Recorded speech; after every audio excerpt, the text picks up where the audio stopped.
पिता, आपका योद्धा युद्ध के लिए तैयार है। आज मैं शैतान पर विजय का दावा करता हूँ, परमेश्वर के सारे हथियार पहनकर जो कि आपने मुझे दिए हैं। सत्य, धार्मिकता, शांति, विश्वास, उद्धार और आत्मा की तलवार। विश्वास से आपके योद्धा ने परमेश्वर के सारे हथियार पहन लिए हैं। मैं तैयार हूं कि इस दिन मैं आत्मिक विजय में चलूं।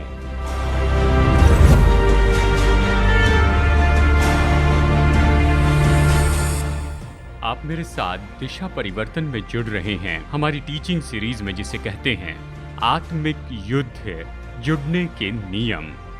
हम परमेश्वर के सारे हथियारों को देख रहे हैं, जिसे प्रेरित पौलुस ने इफिसियों अध्याय 6 में हमें बताया है। विश्वासी के हथियार तो हर एक विश्वासी के लिए उपलब्ध हैं कि आत्मिक युद्ध में वो निश्चय ही विजय प्राप्त करें। और आज हम सबसे महत्वपूर्ण सुरक्षात्मक हथियार को देखने वाले हैं। यह है विश्वास की ढाल। अगर आप पहली सदी के रोमी सिपाही होते जिसके पास में ढाल है जो इतनी बड़ी और चौड़ी है कि पूरे शरीर को ढांक दे, तो आप बहुत सुरक्षित महसूस करते थे। इस तरह की रोमी ढाल उस समय पौलुस के मन में थी जब उसने विश्वास की ढाल के बारे में कहा। तो आप दिशा परिवर्तन के स्पेशल एडिशन में बने रहिए और मैं बताऊंगा कि क्यों विश्वास विश्वासियों की ढाल है।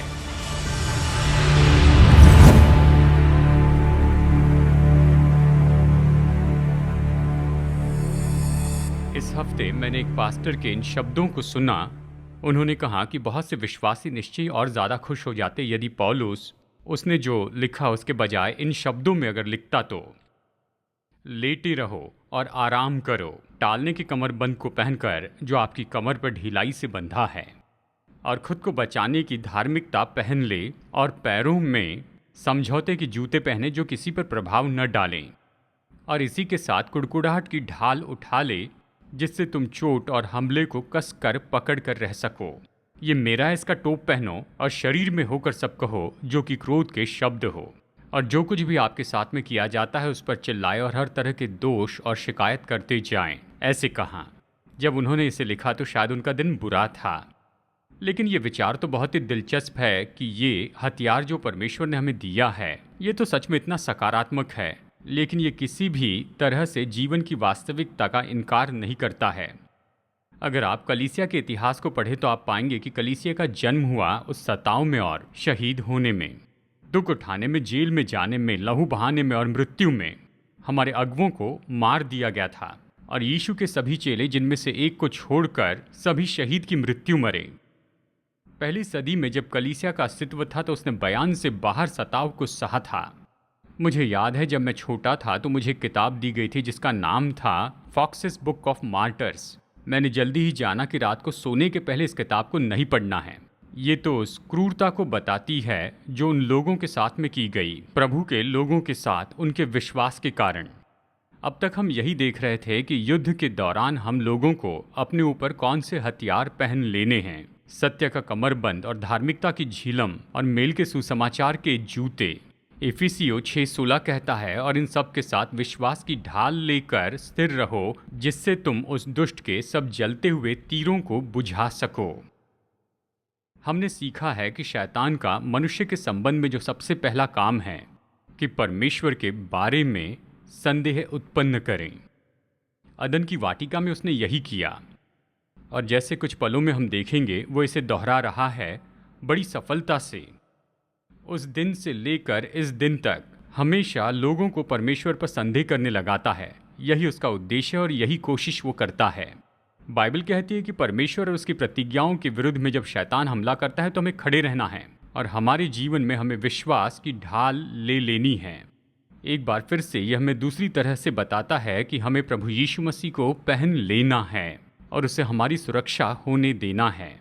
मेरे बचपन में मैंने ये एक वचन सीखा था मेरे मसीह जीवन की शुरुआत में। वो है गलातियों 2:20। ये कहता है, मैं मसीह के साथ क्रूस पर चढ़ाया गया हूँ। अब मैं जीवित न रहा पर मसीह मुझ में जीवित है, और मैं शरीर में अब जो जीवित हूँ तो केवल उस विश्वास से जीवित हूँ जो परमेश्वर के पुत्र पर है, जिसने मुझसे प्रेम किया और अपने आप को दे दिया। पौलुस ये नहीं कहता कि मैं शरीर में अपना जीवन जीता हूँ परमेश्वर के पुत्र पर मेरे विश्वास से। तो ये तो मसीह में उसका विश्वास होता, जिसके कारण वो ये कहता, मैं शरीर में जीवन जीता हूँ परमेश्वर के पुत्र पर विश्वास करने से। ये मेरा विश्वास नहीं, वो विश्वास है जो परमेश्वर देते हैं। मेरा विश्वास परमेश्वर का वरदान है। यीशु मसीह में मेरा जो विश्वास है वो मेरी ढाल है। बाइबल कहती है जब हम विश्वासी के जीवन में आगे बढ़ते हैं, हमें ये ढाल हमारे साथ हर समय रखनी है, विश्वास की ढाल, क्योंकि इसके बिना हम तो शिकार हो जाएंगे। भजन संहिता में हम ढाल के इस विचार को देखते हैं। ये हमारे आराधना के गीतों में, अगर आप इसे ध्यान से सुने, भजन 18:30 कहता है, परमेश्वर का मार्ग सिद्ध है, यहोवा का वचन ताया हुआ है, वो अपने सब शरणागतों की ढाल है। भजन 28:7 कहता है, यहोवा मेरा बल और मेरी ढाल है, उस पर भरोसा रखने से मेरे मन को सहायता मिलती है। और बहुत से वचन कहते हैं भजन संहिता में परमेश्वर की ढाल के बारे में। विश्वास की ढाल लेने का अर्थ क्या है? सबसे पहले इसकी प्राथमिकता को देखिए। मुझे पता नहीं आपने वचन को ध्यान से देखा या नहीं। और इन सब के साथ विश्वास की ढाल लेकर, विश्वास तो सभी आत्मिक हथियार के लिए कुंजी है। विश्वास की ढाल, बाइबल कहती है कि यह हमें दी गई है कि हम बुझा सके दुष्ट के उन तीरों को हमारे दिल तक आने के पहले ही। सारे हथियार अपने आप में सिपाही की युद्ध में पूरी तरह से रक्षा नहीं कर सकते हैं। ढाल के बिना वो शिकार हो सकता है। चलिए मैं इसे समझा कर बताऊं। आपको याद है पुराने नियम में जो आहाब था, आहाब जो अशरूर से युद्ध करने के लिए निकला था और शरीर के हथियारों से वो सुरक्षित था और वो युद्ध के लिए गया। वचन कहता है जैसे घमासान युद्ध हुआ, एक मनुष्य था जिसने अपना धनुष्य बाण लेकर उसे कसा। मतलब वो चलाने वाला तो नहीं था, बस ऐसे हवा में छोड़ने वाला था।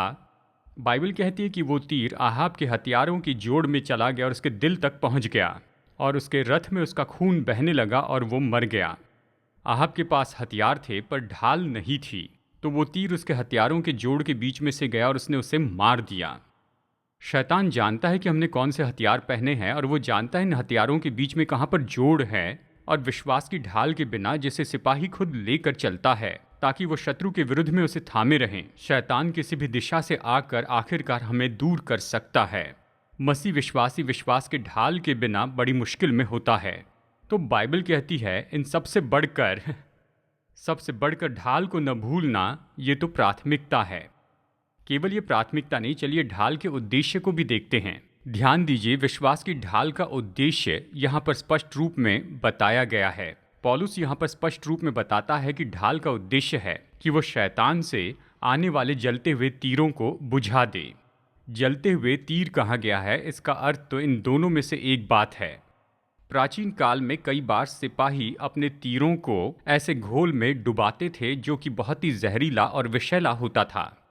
अगर वो तीर शत्रु की चमड़ी को हल्का सा भी छील देता था तो वो जहर उस सिपाही के शरीर में फैल जाता और इसके कारण उसकी भयानक मृत्यु होती। तो कई अवसर पर सिपाही अपने तीरों को तेल में डुबाते थे और उस पर आग लगाते थे शत्रु के डेरे पर उसे चलाने के पहले। उस तीर के कारण वहां की ज्वलनशील वस्तुएं जलने लगती। तो रोमी इस योजना के साथ में आए कि अपनी ढाल को पशुओं की गीली चमड़ी से ढांक दे ताकि जब जलते हुए तीर उससे टकराते तो वो बुझ जाते थे। जब वो तीर ढाल से टकराते थे तो वो बुझ जाते थे। नए नियम के विद्वान पीटर ओब्रायन इसे समझने में हमारी मदद करते हैं। उन्होंने कहा, जलते हुए तीर तो शत्रु का हर तरह का हमला जो शैतान और उसकी सेना के द्वारा होता है परमेश्वर के लोगों के विरुद्ध में। ये तो ऐसे उड़ते हुए तीर थे जो आग के साथ में फेंके जाते थे। और उसके साथ ये भक्तिहीन जीवन के लिए केवल हर तरह की परीक्षा ही नहीं है, हर एक तरह का संदेह, हर एक तरह की व्याकुलता, लेकिन साथ ही बाहरी उपद्रव भी, जैसे कि सताव और झूठी शिक्षा। तो मैं यही कहूँगा कि ज़्यादातर तीर जो शैतान के तरकश में भरे हैं वो अग्निमय तीर हैं। वो तो नरक के अग्निमय तीर हैं। उनका एक ही उद्देश्य है कि हमारे मन में परेशानी उत्पन्न करें, आत्मा में निराशा और संबंधों में हताशा लेकर आएं, आपके कामों में या आपके अपने अंदर। वो तीर शुरू में हमला तो करते हैं लेकिन उसके कई समय बाद भी उसका जहर फैलते रहता है। स्टू वेबर कहते हैं कि ये ढाल इस तरह से लेकर जाते थे कि वो आपस में एक दूसरे के साथ जुड़ती थी और ये इस तरह से होता था कि ये तो एक बड़ी ढाल बना देते। उन्होंने कहा कि यहाँ पर इस मुश्किल बात को देख सकते हैं। ये विश्वास की ढाल है जो इस तरह से बनी है कि बगल वाले विश्वासी के ढाल के साथ में जुड़ जाएं। ये विश्वास की ढाल है जो समाज में उपयोग होती है। विश्वास के समाज में, मैं कहूँगा छोटे समूह में, हम अपनी ढाल को एक दूसरे के साथ जोड़ते हैं कि हम खुद को शत्रु से बचा कर रखें। हमारे आत्मिक युद्ध में, जैसे कि हर एक युद्ध में ज़रूरी है, अकेले भटकने वालों को जगह नहीं है। अगर आपको सुरक्षित रहना है तो आपको समूह में जुड़े रहना है, यूनिट के जैसे आगे बढ़े और पूरे संसार में परिवार जैसे रहे। यानी ये तस्वीर की ढाल एक दूसरे के साथ जुड़ जाती है और प्रभु के लोग चर्च में एक साथ आएं और छोटे छोटे समूह में कि शत्रु का सामना करें और एक दूसरे की मदद करें। कई बार हम कहते हैं कि एक दूसरे की पीठ की रक्षा करें, ताकि हम शत्रु से युद्ध करने के लिए तैयार रह सकें। यही ढाल की प्राथमिकता और उसका उद्देश्य है। अब इसकी क्षमता को देखिए। बाइबल कहती है, इस ढाल के द्वारा क्या आप शत्रु के ज़्यादातर जलते हुए तीरों को बुझा पाएंगे? नहीं, ये इस तरह से नहीं कहती है। वचन कहता है कि इस ढाल के द्वारा आप शत्रु के सारे जलते हुए तीरों को बुझा पाएंगे। सब का अर्थ सब होता है। बाइबल प्रतिज्ञा करती है कि ये ढाल तो पर्याप्त है, चाहे हम दुष्ट की ओर से आने वाले किसी भी हमले के भीतर क्यों न हो, चाहे वो कितनी भी कोशिश कर ले, लेकिन परमेश्वर हमें विश्वास की ढाल देते हैं कि उसका हर एक हमले को रोक सके। ये तो बढ़ चढ़ कर कहना नहीं होगा कि उसके इस पृथ्वी के जीवन में कई हजारों और लाखों जलते हुए तीर मसीही योद्धा पर चलाए जाते हैं, दुष्ट आत्माओं के द्वारा और दुष्ट आत्माओं की परंपरा द्वारा। लेकिन उत्तर तो विश्वास है। प्रेरित यूहन्ना ने इन शब्दों में लिखा, वो विजय जिससे संसार पर जय प्राप्त होती है, वो हमारा विश्वास है। पहला यूहन्ना 5:4। क्यों? क्योंकि विश्वास परमेश्वर से गहरी एकता में बांध देता है। विश्वास केवल भरोसा करना नहीं, लेकिन भरोसा और विश्वास है। ये परमेश्वर और उसके वचन में बने रहना होता है। और कुछ समय में मैं इसका उदाहरण आपको समझाकर बताऊंगा। यानी विश्वास की ढाल के लिए प्राथमिकता है, सबसे बढ़कर विश्वास की ढाल ले लो, और फिर इसका उद्देश्य है, यानी लड़ते जाना है हम पर होने वाले शैतान के हमलों से। और इसकी क्षमता जो कहती है, अगर हम विश्वास की ढाल ले ले तो ये शत्रु के सारे तीरों को ये बुझा देगा। अब इसकी सुरक्षा पर चर्चा करते हैं। विश्वास के ढाल की सुरक्षा, विश्वास की ढाल हमारी रक्षा कैसे करती है? चलिए कुछ पल के लिए देखें कि किस तरह के तीरों का शैतान अक्सर उपयोग करता है। तो इसे कैसे जानेंगे? देखिए, बाइबल अध्ययन का एक नियम होता है जिसे लॉ ऑफ फर्स्ट रेफरेंस कहते हैं। और ये नियम कहता है कि जब भी आप बाइबल में पहली बार कुछ होते हुए देखते हैं, तो सामान्य रूप में दर्शाता है कि दूसरी जगहों पर इसका सच में क्या अर्थ हो सकता है। तो आइए पीछे मुड़कर देखते हैं कि शैतान क्या चाहता है मनुष्य जाति से पहली बार व्यवहार करते समय। और हम इसे कहाँ पर पाएंगे? ये तो उत्पत्ति की किताब में है, जहाँ पर आदम और हवा की परीक्षा की गई थी। मनुष्य के साथ शैतान की ये जो पहली मुलाकात थी, वो अपना पहला तीर हवा पर चलाता है और उसका पहला तीर था संदेह का। हमें सावधानी से इसे कहना होगा, उसका पहला तीर तो संदेह का था। उत्पत्ति अध्याय 3 वचन 1।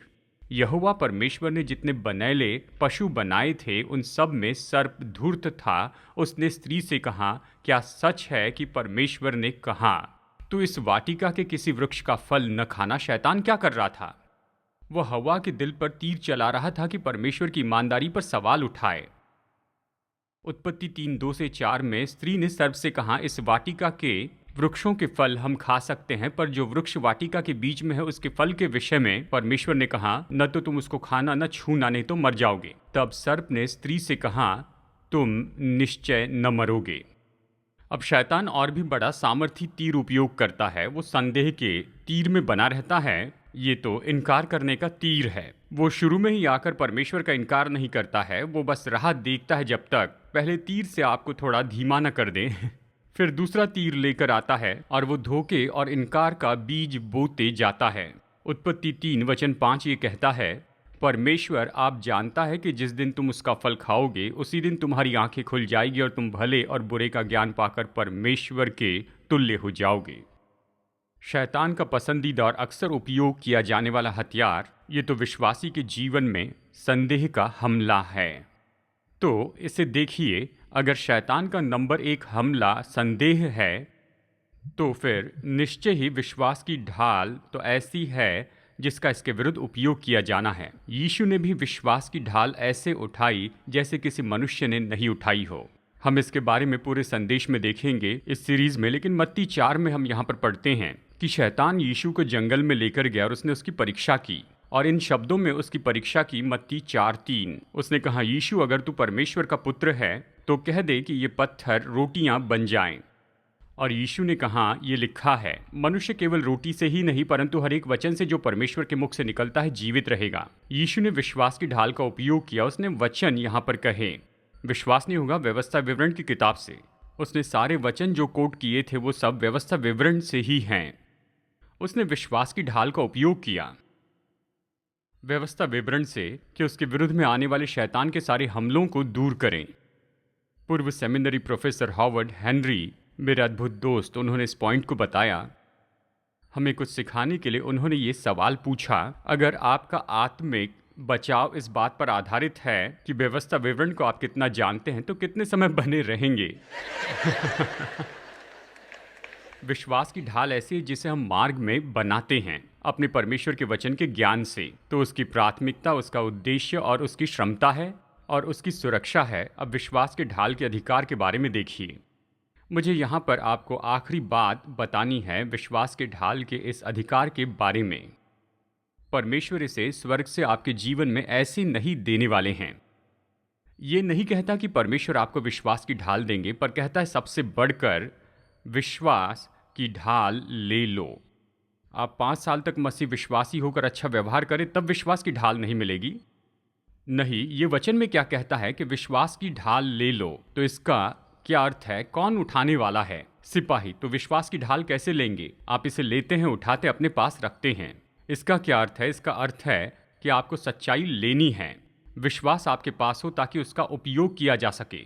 विश्वास तब तक विश्वास नहीं जब तक वो काम न करें। सच्चा विश्वास हमेशा सक्रिय होता है जब आप विश्वास का उपयोग करते हैं। इसका अर्थ है कि परमेश्वर की सच्चाई और वो कौन है उसे जान ले। खुद को परमेश्वर के वचन के हथियार से तैयार करें ताकि चाहे शैतान आपके मार्ग में कुछ भी भेजें, आपके पास में सही उत्तर होगा, आपके पास सही सच्चाई होगी और सही वचन होगा जिसका उपयोग करके उसे भगा सकते हैं। तो आइए चलिए थोड़ा सा आगे बढ़ते हैं और देखते हैं आत्मा की तलवार जो कि परमेश्वर का वचन है। इफिसियों अध्याय 6 में हमें जो हथियार दिए गए हैं उनमें केवल यही हथियार हमला करने के लिए दिया है। आत्मा की तलवार जो कि परमेश्वर का वचन है। मैं सोचता था आत्मा की तलवार तो ये बाइबल है, लेकिन ऐसा नहीं है। आत्मा की तलवार तो परमेश्वर के वचन का रीमा है। ये नए नियम की भाषा का शब्द है और परमेश्वर का रीमा लोगोस नहीं है जो कि परमेश्वर का लिखित वचन है। परमेश्वर का रीमा तो वो छोटी तलवार है जो इन हथियारों से आती है कि शत्रु के विरुद्ध में उपयोग करें। और परमेश्वर का रीमा तो एक खास सच्चाई है उस खास मुद्दे के लिए। और इसलिए बाइबल कहती है कि परमेश्वर का रीमा ले, आत्मा की तलवार ले जो परमेश्वर का वचन और शत्रु के विरुद्ध उसका उपयोग करें।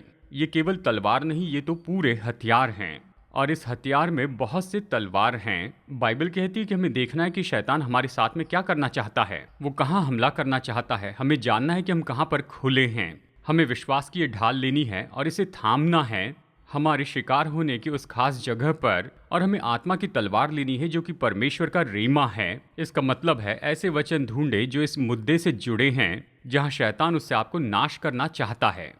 परमेश्वर का वचन वरदान है, जैसे आज हमने सीखा है। ये परमेश्वर की महान और बहुत ही अनमोल प्रतिज्ञाएं हैं। लेकिन अगर इस वचन में से हम इस खास सच्चाई को निकाल दें जो हम जिस समस्या का सामना कर रहे हैं उससे निपटती हैं। हम सब जानते हैं कि हमारी समस्याएं क्या हैं। हम जानते हैं शैतान कहाँ आता है। मतलब आप जानते हैं कि मैं क्या कह रहा हूँ। इस समय अपने मन में आप इन सारे विचारों को सोच रहे हैं, ओ मुझे इसके लिए कुछ वचन चाहिए। चलिए कहते हैं कि पास्टर जर्मया, देखिए मेरी समस्या ये है कि मैं डरता हूँ। मैं कई बार सो नहीं पाता हूँ, इतनी बातें सोचता हूँ, पता नहीं क्या होगा, मुझे डर लगता है। तो मैं यही करता हूँ, मैं कंकोर्डेंस में जाता हूँ, मैं डर या भयभीत शब्द देखता हूँ, फिर नोट पैड लेकर उसके ऊपर सारे वचन लिखता हूँ और बाइबल से उन सारे वचनों को देखता हूँ। और आप ऐसे वचनों को पाएंगे जिसे पढ़ते ही वो आपके दिल को मानो जकड़ लेते हैं। सच में डर से निपटना ये आपके लिए सबसे सरल काम होगा। बाइबल ऐसी सच्चाइयों से भरी है कि हमें डरने की ज़रूरत नहीं। जैसे किसी ने कहा बाइबल में 365 बार लिखा है डर मत, यानी प्रतिदिन के लिए एक एक बार बार आप बाइबल में इस तरह की सच्चाई पाएंगे। रे स्टेडमैन हमें ये समझने में मदद करते हैं। ये ऐसी हल्की बात नहीं है जिसे हम करते हैं। विश्वास एक बस ऐसा हल्का विचार नहीं है, ये भरोसे पर काम करना है। विश्वास निर्णय और क्रिया और काम करना है। विश्वास ये है कि मैं मानता हूँ कि यीशु ही सत्य है, वही मेरी धार्मिकता है, वही मेरी शांति है, और इसलिए ये और ये और ये उसके पीछे चले। जब आप ऐसा कहते हैं तो आप भरोसे से विश्वास में आते हैं। विश्वास तो सटीकता है, ये सामान्य सत्य को लेकर इसे खास परिस्थिति में उपयोग करना है और ये कहना है कि अगर ये सच है तो इसका अनुकरण करना होगा। यही विश्वास की ढाल है। अगर प्रभु मुझसे कहें तो मुझे डरने की ज़रूरत नहीं। अगर परमेश्वर मुझसे कहे कि वो हर परिस्थिति में मेरे साथ होंगे तो मैं इस ढाल को उठाऊंगा शत्रु के विरुद्ध में, जब वो अपने सारे जलते हुए तीरों के साथ मेरे पास आता है। क्या हम जानते हैं हम क्या विश्वास करते हैं? अगर हम अपने विश्वास को जाने और उसे उभारें तो हम विश्वास की ढाल बना रहे हैं, ताकि ये तो शैतान जो भी करे उसके विरुद्ध में होगी। आज कलीसियाओं में साधारण रूप में बस यही तो समस्या है कि हमारा विश्वास थोड़ा उथला दिखाई देता है, और जब आपका विश्वास उथला होता है तो आप शत्रु के लिए बहुत ही आसान शिकार हो जाते हैं।